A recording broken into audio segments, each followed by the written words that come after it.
If you think God deals with you based on where you are, as far as your maturity is concerned, that's the lie that you will take and believe from the enemy.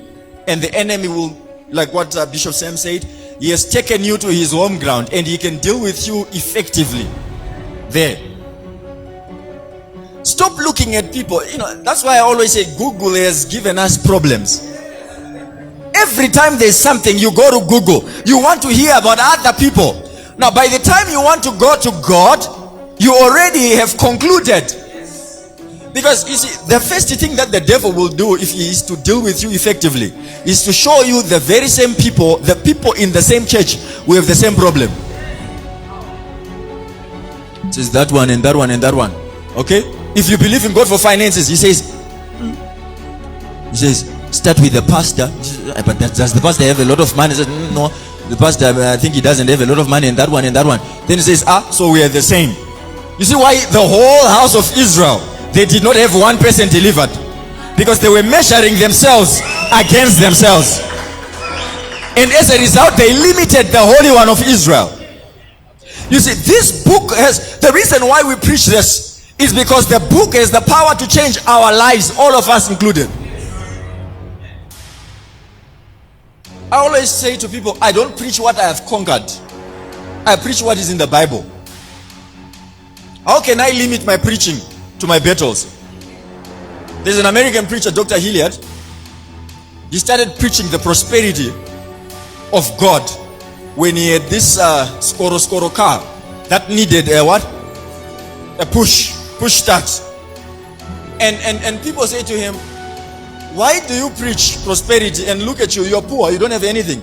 And he says, the word of God has power to change my life. My life cannot change the word of God. So I cannot reduce the message of God and say because I don't have money, then we preach lack. Because that's where I am. When we come to God, and he gives us grace, he supplies. Faith, he supplies. The faith that you use to respond to the grace is what God supplies. So grace, he supplies. Faith, he supplies. Everything is supplied. Everything about your walk with him should always be about what he supplies. Your healing is not as a result of the cross. No. Your healing is not, it's not as a result of the cross. Your healing is as a result of the nature of God that was revealed at the cross. That's why before the cross people were healed. Because the God of healing was there and ever present. Matthew chapter 10 verse 8, he says, go heal the sick, deliver the oppressed, cleanse the lepers. He's talking to the same Israel. This is before the cross. Go and cleanse the lepers. It was the nature of the Father. And this is the nature that we see in the Old Testament. So your healing is not as a result of the cross. The cross reveals and gives you access. We know how to access what God has already given us. That's why the battle is in your mind. The battle is you believing in what has already happened. What happens when you dip yourself once and you come out and you still have leprosy? Again. Dip yourself again. Dip yourself again. And again. And again. Because the word and the gospel that you received says you will be healed. And the prophet says, dip yourself, you will be healed. Don't get tired on number 2. The devil beats you. By the time you get to 5, you're already defeated.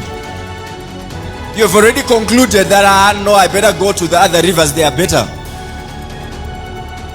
And now the problem is when we get tired, the blame is always God.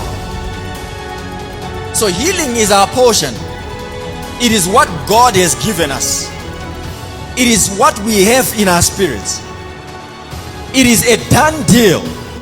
And we have got the cross to make that announcement loud and clear. That in case you did not believe then, look at the cross. Look at the price that was paid. You are already healed. You have it already. Walk in it. Believe it. Now let your mind be synchronized with what has already happened in your spirit.